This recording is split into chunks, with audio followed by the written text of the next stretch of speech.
Olá, sejam muito bem-vindos ao Mapa da Mina, programa que todas as semanas discute os problemas, as soluções da indústria da mineração e toda a sua cadeia produtiva no país.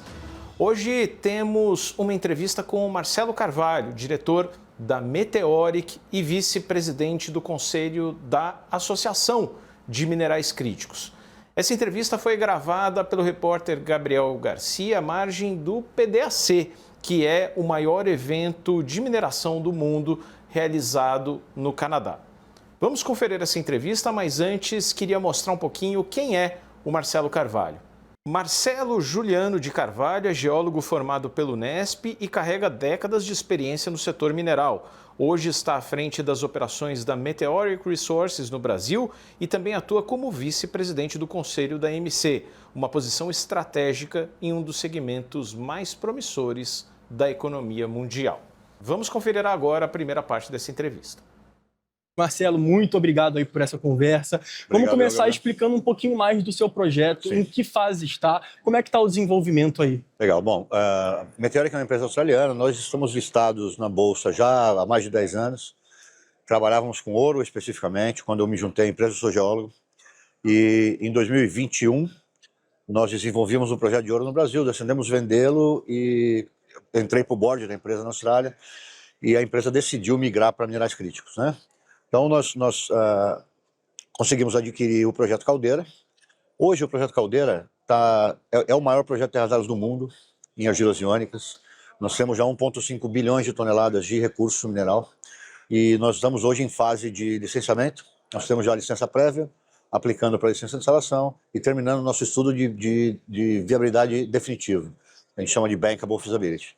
Falando um pouco da licença, teve um imbróglio ali no final do ano passado, Sim. ali junto com a MPF, com o Copan, mas parece que a empresa conseguiu sim comprovar os estudos ambientais, comprovar ali a eficácia realmente do que está sendo planejado. Uhum. Queria que o senhor falasse um pouquinho mais como é que foi essa tramitação aí do processo de licenciamento. A gente entende como normal, tá? O licenciamento ambiental tem que ser rígido, né? Como qualquer licenciamento ambiental para atividades industriais que tenham um certo tipo de impacto. Nosso time fez um trabalho muito legal, a gente não poupou esforços, tempo, dinheiro para fazer o melhor possível. A gente é classe 6 de licenciamento, então a gente precisa fazer um RIMA robusto. Nós tivemos 50 questionamentos da agência ambiental, nós respondemos 50 questionamentos com estudos extra de impacto e respondemos todos. Respondemos todos os questionamentos do Ministério Público. Temos todos os atestados que a gente precisava ter, que o Ministério Público pediu, né? E daí, tanto o Ministério Público quanto a FEAM se sentiu à vontade para aprovar o projeto no dia 19 de dezembro, né? A gente entende como, sim, um processo que é rígido, como tem que ser, mas a gente passou por ele com lisura e foi tudo tranquilo. O ambiente regulatório está ligado a essa questão do licenciamento ambiental e o senhor, como executivo de uma empresa australiana no Brasil, queria entender como é que é feito esse diálogo. É uma empresa de capital aberta, então, por exemplo, uma decisão ali do MPF pode ter um impacto diretamente no capital da empresa, sente no dia a dia. Então, queria entender como é que é esse processo ali de explicar para o investidor australiano como funciona o ambiente no Brasil. Não é fácil, tá? Eu vou te dizer, eu tenho sido muito positivo nas minhas palestras para dizer do ambiente atual do Brasil, né? Mas como Associação de Minerais Críticos, né, a gente se uniu, a gente fundou a associação exatamente porque nós tínhamos dores parecidas. Hoje nós somos 20 empresas que estão mais ou menos na mesma fase de desenvolvimento. E nós tínhamos dores parecidas. Uma delas é a imprevisibilidade no licenciamento ambiental, tá?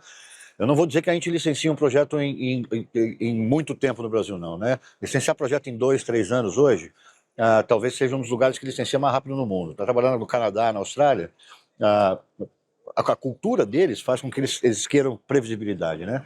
Não importa se você diz, eu vou licenciar em 5 anos. Tudo bem, é em 5 anos, é em 5 anos. Agora lá eu falo, olha, pode ser em 1 ano, pode ser em 2, pode ser em 3, pode ser em 5. Né? Então a imprevisibilidade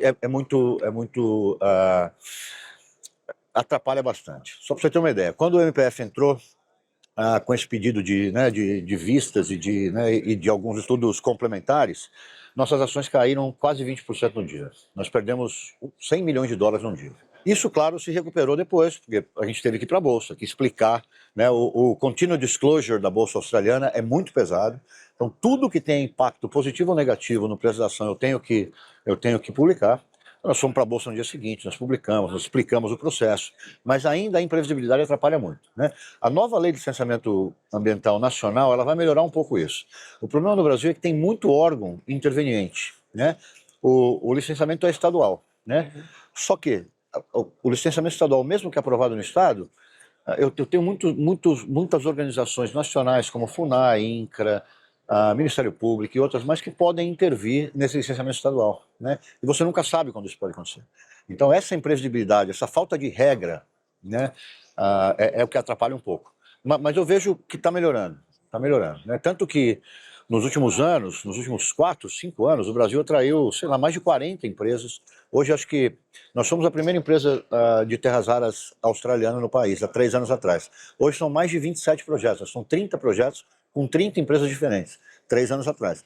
Se o ambiente não fosse seguro, ou se, né, as empresas não viriam, com certeza não viriam investir. Mas o senhor entende que isso é um reflexo, essa segurança, é um reflexo do governo estar entendendo que a hora chegou? Eu acredito que, em parte, sim, né? Nós temos uma legislação mineral, né? As leis da mineração no Brasil são muito boas, né?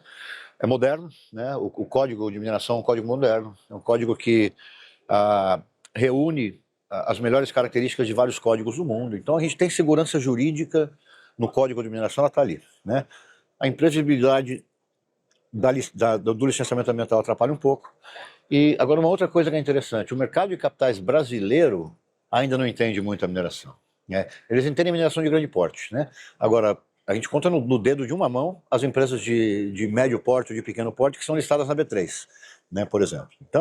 Então é um pouco difícil você captar dinheiro no Brasil ainda.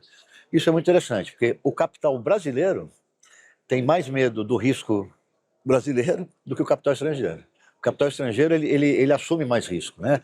O mercado australiano, o mercado americano, o mercado canadense, é um mercado que é acostumado a investir em mineração. E investir em mineração é assumir risco, né? Você, de projeto de exploração mineral, 1 a cada 100 funciona, né? Então, quer dizer, o teu risco é alto, mas o retorno é um retorno que nenhum outro mercado dá.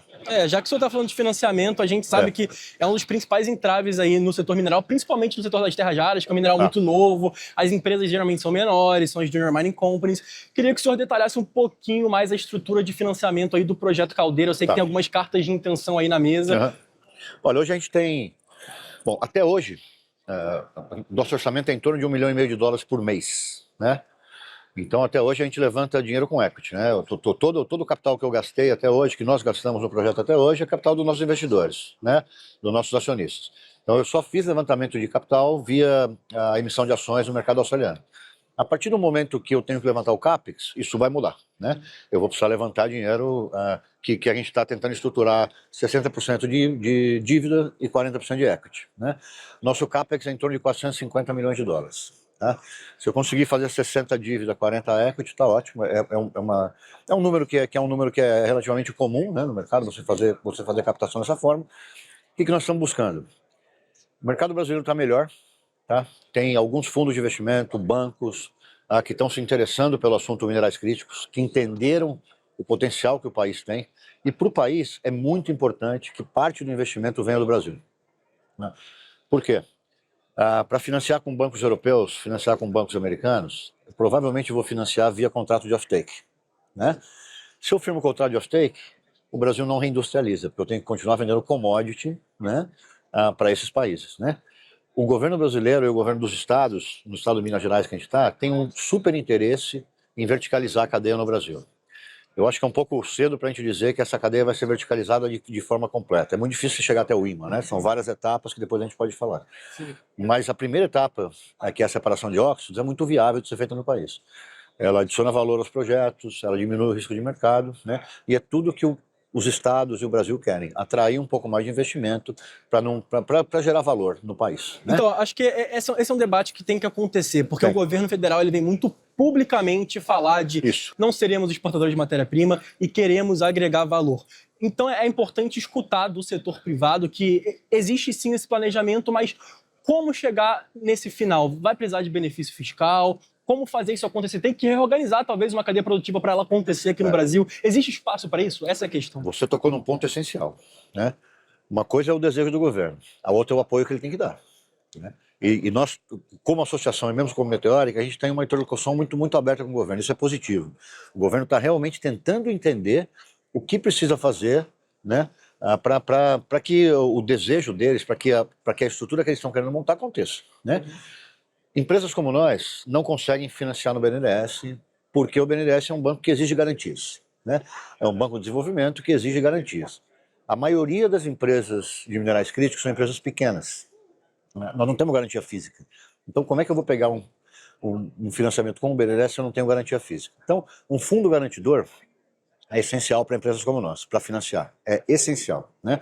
Nós temos conversado o PL 2780, que está tramitando na Câmara agora em regime de urgência, que é um PL que foi escrito pelo Zé Silva e relatado pelo Arnaldo Jardim, né? Ele é um PL que cobre essa questão do fundo de garantia, né?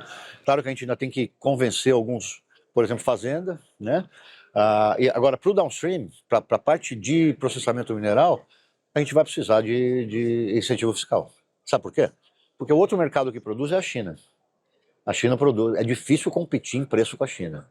Se a gente não tiver incentivo fiscal para atrair o investimento correto para desenvolver essa indústria no país, nós não seremos competitivos, né? Outros países estão subsidiando empresas como os Estados Unidos, por exemplo. Os Estados Unidos investem em projetos de terras raras dentro dos Estados Unidos que não são viáveis economicamente, mas investem porque entendem que precisam garantir a demanda que é crescente e sair um pouco da dependência da China. Né? Mas aí, pegando essa fala do senhor, me parece que já há um entendimento de governo e setor privado de que sim, queremos industrializar. Sim. Porém, existe uma política dos minerais críticos que está travada no Congresso, ainda. A pedido do governo. O governo pediu, a área fiscal do governo pediu, Isso. a área ambientalista do governo também pediu. Isso. As discussões estão acontecendo, estão avançadas entre o relator e o ministro. Mas e aí, como é que faz esse discurso e vai avançar esse projeto?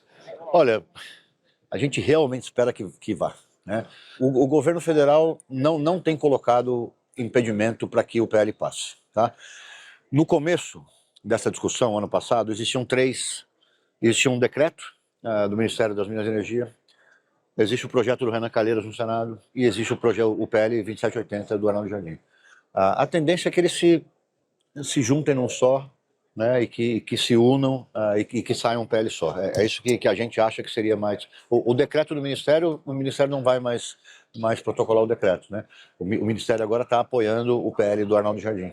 É essencial que ele tramite e que ele seja aprovado para destravar os projetos. Senão, a gente corre um sério risco de ser financiado por mercados de fora e da gente perder a grande oportunidade que os minerais críticos trazem para o país, que é reindustrializar. É uma pergunta que eu até ia fazer para o senhor e explicar o que são os contratos de off-take e dentro dessa política de industrialização, como é que corre um risco dos minerais brasileiros irem diretamente lá para fora sem passar realmente por um processo tecnológico avançado, caso não haja esses incentivos aí na visão do setor privado. Sim.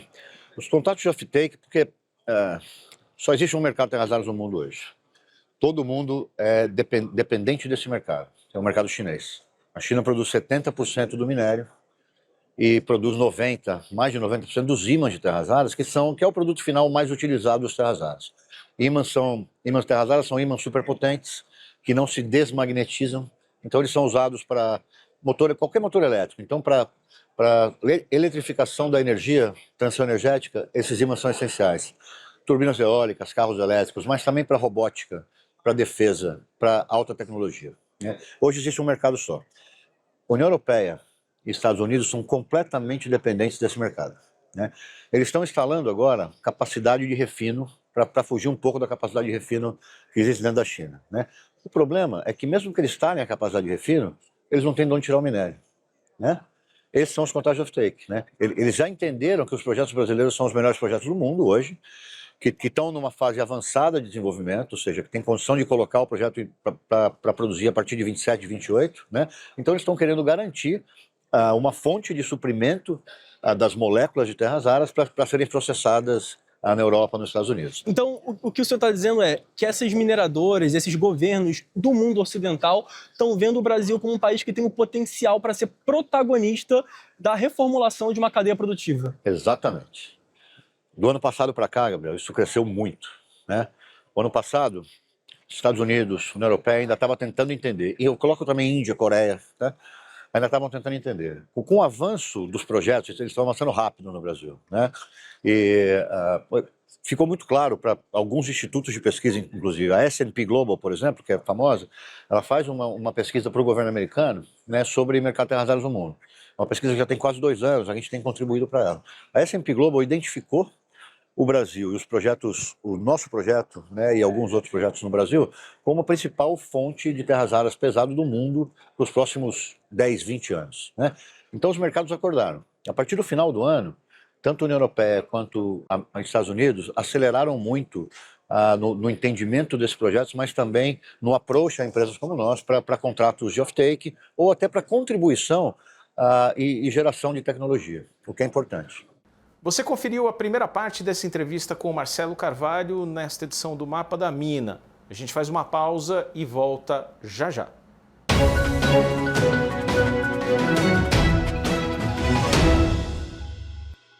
Com a Claro Empresas é sempre bora evoluir e fazer a sua empresa crescer. Assim, lado a lado com você. Então bora economizar. Aproveite para assinar essa oferta especial. 600 mega por apenas R$ 59,90. Se você é micro, pequena ou média empresa e quer ir ainda mais longe, bora com a Claro Empresas. Soluções completas e inovadoras para transformar o seu negócio. Claro Empresas. Bora fazer juntos.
Mapa da Mina está de volta, hoje com Marcelo Carvalho, diretor da Meteoric Resources no Brasil.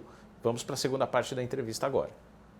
Agora, existe muito uma discussão, já que a China tem essa dominância toda, aquela discussão de colocar um preço mínimo nessa commodity. O governo dos Estados Unidos já tem essas conversas com a Austrália e com outros países aliados ali. Eu queria entender se é uma discussão que interessa a vocês como setor privado, até no sentido de dar um pouco de previsibilidade. Sem a menor dúvida.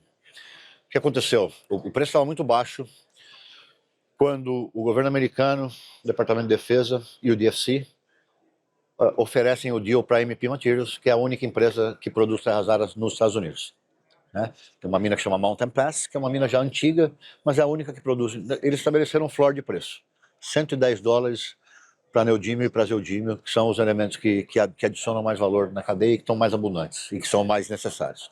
Isso mudou completamente a história do mercado. A China teve que liberar o preço um pouco. O preço subiu. Hoje, o preço do mercado é ser quase 110. Né? Quando esse deal saiu, o preço estava abaixo de 70. Né? Agora, seria muito importante que a gente tivesse como estabelecer um preço mínimo. Né? E daí você garante que os projetos sobrevivam e que eles saiam do chão. O que é mais difícil hoje para contrato de off-take, ou para fazer o contrato de off-take binding, que a gente chama, né? É precificar. Porque só existe um mercado. E é um mercado que o preço é artificial, que é o mercado chinês. Então, quando eu vou fechar um contrato de off-take com qualquer refinaria no mundo, o desafio é gigantesco em precificar. Eu vou fechar por quanto? 5, 10 anos? Com que preço? Com preço mínimo? Com um teto de preço? É muito difícil. É tudo um cálculo que é difícil ser feito. A gente ainda está tentando entender como fazer isso. E esse é um dos grandes desafios que a gente tem. É interessante. E agora eu queria entender um pouco mais do Projeto Caldeira, agora você como geólogo, né, que é a sua especialidade. Sim. A gente tem um grande potencial ali naquela região, que são as argilas iônicas, é um jeito muito mais fácil de minerar, muito mais barato, com menos danos ambientais. Queria que o senhor explicasse um pouco mais desse processo e por que facilita tudo. São 2 tipos de depósitos de terras raras no mundo. Um depósito de rocha dura, onde os terras raras estão ainda dentro de minerais, como a monazita, por exemplo, né? Que é um processo de mineração comum. você tem que detonar com explosivo, você tem que moer, você tem que britar, você tem que moer.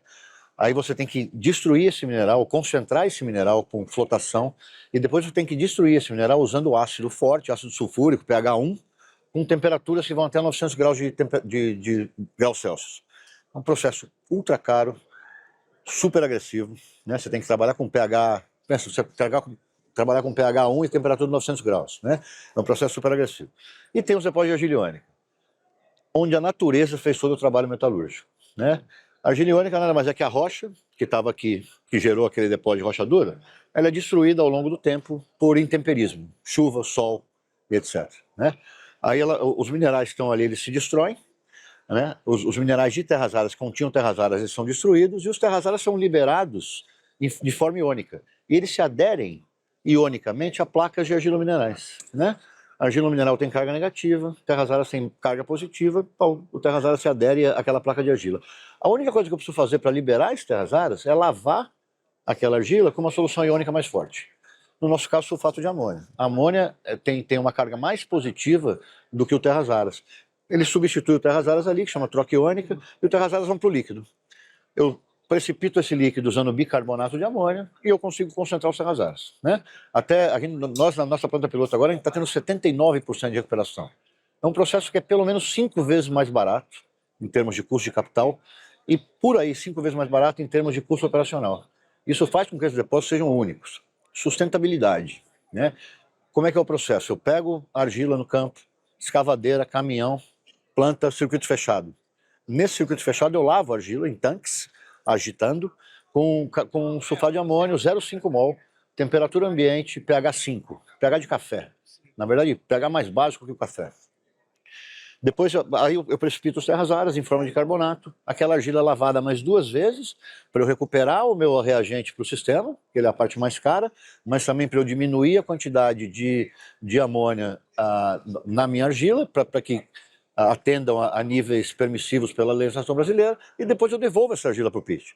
Ou seja, é um processo de recuperação contínua. O senhor me falando assim, me parece simples do ponto de vista ambiental. É simples. Mas quais são as dificuldades do ponto de vista também ambiental? Tem que ter alguma dificuldade, não? Então, a dificuldade, o que é a parte mais cara do meu processo é a lavagem da argila e a recuperação da água. Eu não descarto água no meio ambiente. Essa água ela tem que ser dessalinizada para que eu possa reutilizar no sistema. É um processo igual você tem na Arábia Saudita, por exemplo, a dessalinização da água do mar para consumo humano. É um processo igual, caro, né? Mas é um processo que a gente tem que fazer porque a gente não quer descartar a água no meio ambiente, a gente quer reutilizar 100% da água. Então eu preciso dessalinizar a água, um processo caro. E o outro é a lavagem da argila. Eu preciso lavar a argila mais 2 vezes para reduzir os níveis de amônia, para que eu possa devolvê-la à natureza e para que eu possa recuperar essa amônia, né? Mas, por exemplo, comparam muito a gente ao depósito chinês ou a outros depósitos do mundo. Aqui tem radioatividade. Nós não temos nenhuma radioatividade. Nós não temos urânio, nós não temos tório. Nós temos níveis que a gente fala bequeréis, né, que é um nível de radioatividade muito abaixo dos permitidos pela legislação brasileira para operar. Então é realmente um processo simples. É uma mineração sustentável, é diferente. E a gente, com a nossa planta piloto lá, um dos objetivos é mostrar para a sociedade que o processo é simples. Você esteve lá, você viu que o processo é simples, que o processo é amigável e que não é rocket science, não é ciência de foguete, é coisa simples. Agora, falando um pouco mais das questões mercadológicas. Sim. Hoje aqui no Brasil, os projetos de terras raras são quase todos de empresas médias e pequenas, Junior Mining Companies. Eu queria entender na avaliação do senhor aí, como executivo dessas companhias, por que as gigantes, Vale, Rio Tinto, não se aventuram nesse mercado? Claro, você não fala pelas companhias, mas na avaliação de alguém que está lá.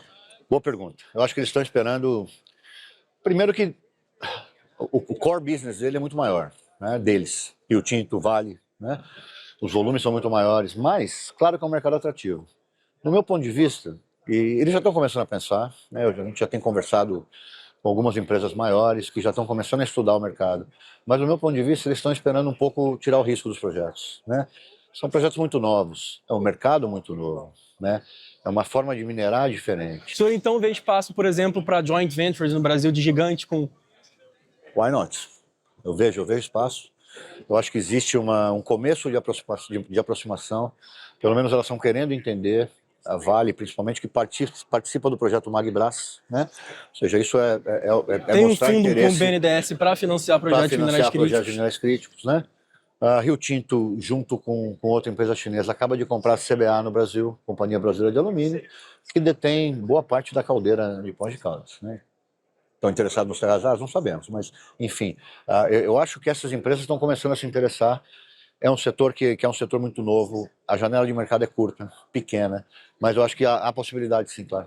Agora, para finalizar, Marcelo, eu queria falar com o Marcelo, representante da AMC, a Associação dos Minerais Críticos. Só se fala nisso, né? Só se fala em minerais críticos. Não se fala mais tanto em ferro como se falava antes. Está se falando muito em terras raras, muito em cobre, níquel, lítio. Queria entender por que a associação foi criada, sendo que já existem outras associações aí do setor mineral, e qual o objetivo final dela ali. Tá. Ela foi criada exatamente porque somos várias empresas no Brasil hoje, lítio, níquel, cobre, as terras raras, grafite, tudo que é mineral crítico, né? Na definição de mineral crítico no Brasil, que estão na mesma fase ou muito parecida na fase que é pré-operacional, fase de licença, fase de pré-financiamento. São empresas quase todas com tamanho muito similar, que são empresas pequenas, né? Comparadas a empresas no mercado de mineração, e que têm as mesmas dores. Então eu levava essas dores para o governo federal, o pessoal do lítio levava essas dores para o governo federal, o pessoal do grafite levava, eram as mesmas dores. O governo, em duas ou três encontros que nós tivemos com diferentes ministérios, eles disseram: por que vocês não trazem isso como setor? Né? Para eu, como ministério, atender você como empresa, uma empresa é difícil, né? Agora, se vocês trouxerem como setor, aí a gente sentou para jantar. Então o próprio governo viu essa oportunidade de colaborar com o setor privado. Exato. Nós sentamos para jantar, pronto, vamos criar uma associação. Criamos a associação em novembro do ano passado, oficializamos em dezembro do ano passado, e hoje a gente leva, ajudamos ou contribuímos bastante para o PL, para o projeto de lei, né? Com as dores do setor, por exemplo, previsibilidade de licenciamento ambiental, fundo garantidor para empresas como nós, para serem financiadas no Brasil, incentivos fiscais para a cadeia do downstream, tudo isso a gente tem discutido de perto com o governo. Então o objetivo final é exatamente esse, é organizar o setor de minerais críticos e não deixar o Brasil perder a oportunidade, cara. Esse é o nosso objetivo. Agora, uma coisa que eu queria te perguntar existem empresas ali, por exemplo, eu vou até citar nomes, a Viridies, que também tem uma operação vizinha de vocês, e vocês integram a mesma associação. Vocês se veem mais como competidores ou como parceiros nesse momento? Lá no Brasil, a gente se enxerga como parceiro, porque nossas dores são as mesmas, né? Se eu desenvolvo, é bom para ele que vai se desenvolver também. Se ele desenvolve, é bom para mim que vou me desenvolver também. Se ele dá errado, é ruim para o setor inteiro, porque todo mundo vê, né? Então, lá no Brasil, sem dúvida nenhuma, a gente se vê como parceiro. Muito bem, essa foi a entrevista com o diretor da Meteor Resources, Marcelo Carvalho, ao repórter Gabriel Garcia, no PDAC, evento global de mineração, maior feira do setor lá no Canadá. Na próxima semana a gente está de volta com mais uma edição do Mapa da Mina. Até lá!